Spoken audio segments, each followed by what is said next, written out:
Anyway, the point is there is a real struggle going on here, and there are different doctrines and different interests at stake in this struggle, even within Protestantism. And Weber is going to make a lot of the significance of this difference.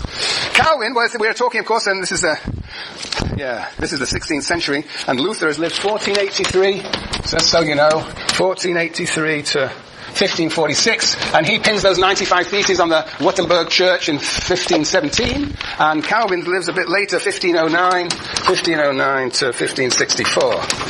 Yeah. Yes. So, Luther is really the revolutionary. He is the one sort of leading the struggle, particularly this struggle here. Particularly this struggle. I actually don't know if there's a connection between this and this. That's an interesting question. One would expect so. I haven't thought about that. But anyway, Luther is very much identified with this struggle. That's what the 95 Theses are all about. The abuse of power by the clergy. So what is Luther's doctrine as a sort of replacement of the Catholicism, the new Protestantism? What is at the center of that? What is the central concept to Lutheran religion, Protestantism? It is the concept of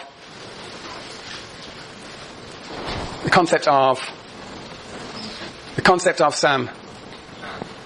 Personal relationship with God. Yes, but there's a key concept that Weber is going to, yes? Race. Grace. Oh, grace. Race and grace, yes. Grace. What do you mean by grace?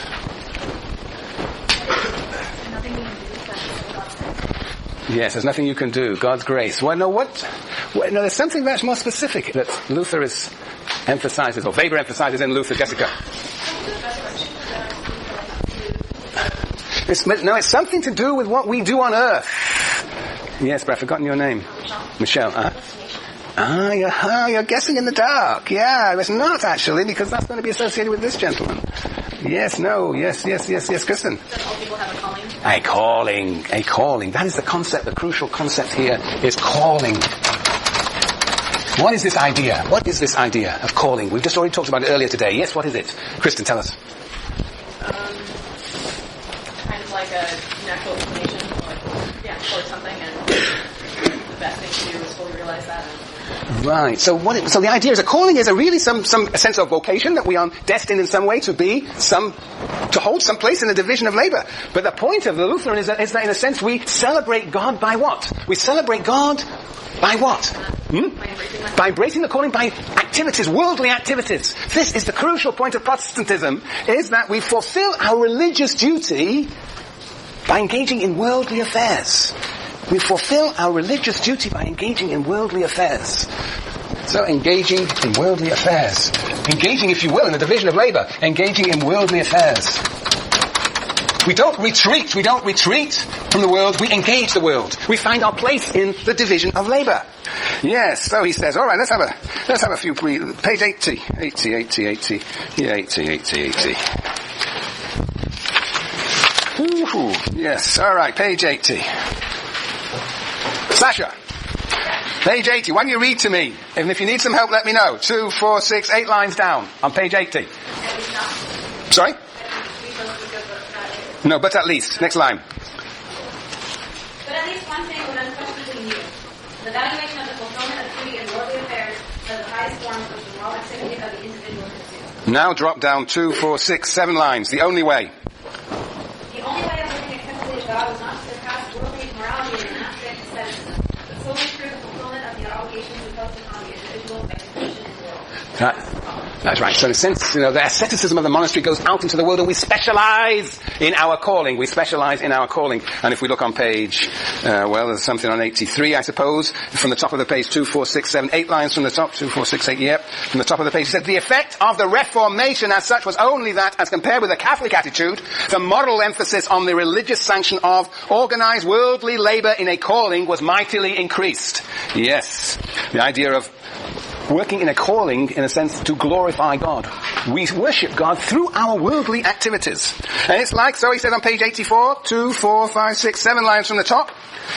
7 lines from the top, he says, since everyone was simply waiting for the coming of the Lord, there was nothing to do but remain in the station, in the calling, and in the worldly occupation in which the call of the Lord, the calling is the calling of the Lord, had found him, and labor as before. Thus he would not burden his brothers as an object of charity, and it would only be for a little while. So one's waiting in one station, working in the division of labor, in the calling given to us by God. Yes. That is Luther's idea of calling. Here we have an idea of waiting in one station. And then he says towards the bottom of page 84, 2, 4, 6, 8 lines from the bottom, he says, the pursuit of material gain beyond personal needs must thus appear as a symptom of lack of grace, lack of being saved, and since it can apparently only be attained at the expense of others, directly reprehensible. So here we have again this idea of actually sort of a conspicuous consumption is a sin, and that one should not pursue material gain beyond one's personal needs. Yes. But the crucial thing is on page 85, 86. What is the crucial thing about this idea of calling for Weber? This calling, this waiting in the station in life that's given to us. What is crucial about this idea for Weber? Anybody pick that up? What is conveyed? What does this mean? You're waiting for the Lord to return in one station in the division of labor. It leads to what sort of orientation to the world? Worldly activity, but yes. Jason, number 2, what do you think? Well, maybe anybody says we're looking at the concept of God remains traditionalistic. Say that again? I couldn't catch that. It was much too quick for me. Thus, for Luther, the concept of the God remains traditionalistic. He's calling something which man has to accept as a divine ordinance, to which he must adapt himself. Very good, BB. Now, tell us what that means. Just in your own words. That's exactly right. Exactly right. What does this traditionalism mean here? It means that you have a... Where are we on page 85? Okay, why don't you keep on reading? Just read it so that we all get a sense of this. Thus, for Luther, the concept of the calling should remain traditionalistic. Traditionalistic. Uh-huh. His calling is something which man has to accept as a divine ordinance, to which he must adapt himself. Uh-huh, just accept it and have to adapt. Uh-huh, go on. This aspect outweighed the other idea which was also present, that work in the calling was a, or rather the, task set by God. And in his further development, Orthodox Lutheranism emphasized this aspect of the Lord. Go on. Thus, for the time being, the only ethical result was negative. Go on. Worldly duties were no longer subordinated to ascetic ones. Obedience to authority and the acceptance of things as they were preached. Very good. So what is this orientation that's expressed in what you just read? It is a orientation of acceptance, adaptation of fatalism. Fatalism. That's the crucial implication of Luther's idea of calling. Yes, worldly activities are important. They are crucial. But basically you accept your station in life. You accept your place in the division of labor. And there's sort of fatalism that goes along with this idea. Yeah. So not a great picture, but still. Anyway, this goes over here. Yes, that's right. Now, of course, one might say that then Lutheranism becomes a sort of justification of what? A justification of the Lauren. Yes, very good. Justification of the division of labor. One just accepts one's place in the division of labor. If one's putting pinheads on pins, and that's one's calling, and God has preordained it, and I'll just accept it until the Lord returns. Which is very different from Calvinism, which rests on the concept of predestination. Now that's the interesting concept here. We finally got to predestination. Oh, jeepers, this is not beautiful pictures I wanted. Oh, I know what we'll do. I don't know how you're going to handle it, but I'm going to handle it this way. Okay, calling. Fatalism. Now we have predestination. Predestination. What is the concept of predestination? In what way is it different from calling? What is the concept of predestination? Predestination. Yes, Lauren?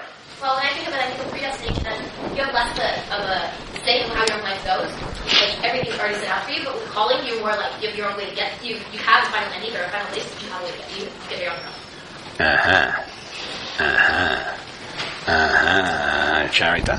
Charita? Yeah. What she said, also a lack of free will, so that you can't choose your path that's already chosen for you. So what is predestined in predestination? Yes. Erica. The idea that some people go to heaven and some people go to hell, and that's in advance, and you kind of look for in your life on earth about which one you're destined for. Ah, very good, very good, very good. BB. Yes. Was that spoken from experience? No. Spoken from Weber. Predestination, in a sense, one is determined whether one is part of the elect and the saved, Neil, or whether one is part of the damned. Okay? Yeah. Yes, whether one is part of the elect. And the problem for the Calvinists is that they don't know whether they are elect or damned. Why don't they know? Why don't they know, Erica? Why don't they know whether they are elect or damned? Why don't we know whether we are elect and damned? Whether we are saved or benighted? Why don't we know? Yes. Who are you? Matt. Basically, if you knew, it would undermine God's grace and right. We cannot understand God. He's beyond our comprehension. We cannot presume to understand His ways, His understanding of us. So it is His choice, and we cannot comprehend it. So we do not know whether we are elect or damned. We do not know whether we are elect or damned. Yes. So he says on page 103. He says the new paragraph. The new paragraph on page 103 says, for the damned to complain of their lot will be much the same as for animals to bemoan the fact that they were not born as men. For everything of the flesh is separated from God by an unbridgeable gulf, and deserves of Him only eternal death, insofar as He has not decreed otherwise for the glorification of His majesty. We know only that a part of humanity is saved, and the rest damned. To assume that, I don't know how we know that. That's an interesting question. But anyway, let's move on. To assume that human merit or guilt play a part in determining the destiny, our destiny, this destiny, would be to think of God's absolutely free decrees, which have been settled from eternity, as subject to change by human influence and impossible contradiction. So, here we go. What do we do? What do we do? Neil, are you a Protestant? No. All right, that's great. Just suppose you believed in predestination. What would you do? What would you do with your life on earth? I guess I would. I'm going to try, you obviously have to understand that it's really important. It's the only thing that matters in your life is whether you're elect or damned. It's the only thing. What's going to happen to you afterwards? So what would you do? You cannot know it. What would you do? I guess it would force me to be subordinate to whoever I see as the religious authority, to do everything in my power to become not damned. Why? You can't do that. You can't control it. Therein lies the problem, I guess, and why I'm not. So what would you do? Would you get nervous? I'd probably live my life nervous. You'd be very nervous, even more than the moment, yeah? Yeah. I'd probably be pretty paranoid. Pretty paranoid. Yeah. Bridget? You live your life in a positive way so that you're successful and everything around you give you signs that you're successful, so you must be saved. Yes, Ariana. I agree. I feel like if it's already determined, I would, go crazy because who cares? Yeah, we'll drink every night! Right. No matter what you do, nothing's going to change. Nothing's going to change. Interesting. So fascinating, huh? What do you say to that, Bridget? Sorry for this stuff's not safe for fun.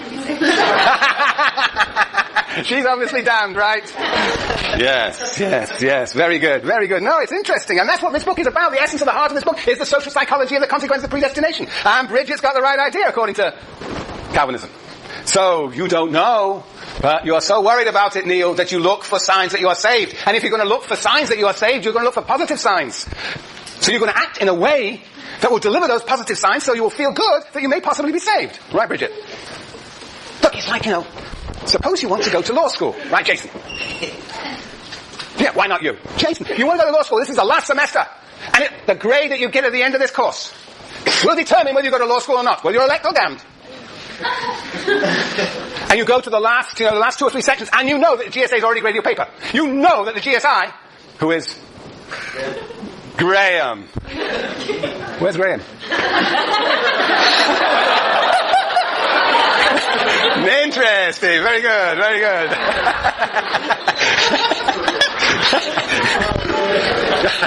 Well, we'll come to the implications of his absence in a minute. Yes. Suppose it is Abigail instead of Graham. We'll not say whether you're fortunate or unfortunate, but okay. Right. And she knows. And you know she knows whether you're elect. What would you do? You go to section still? Would you still go to section? Or would you just stop going to section? I've always gone to section. So out of habit you will go to section, okay. But what would you... Yes, Ian? So if he does, like even if the CSI gives him a bad grade, maybe it could change and the new sign will come up, right? It's already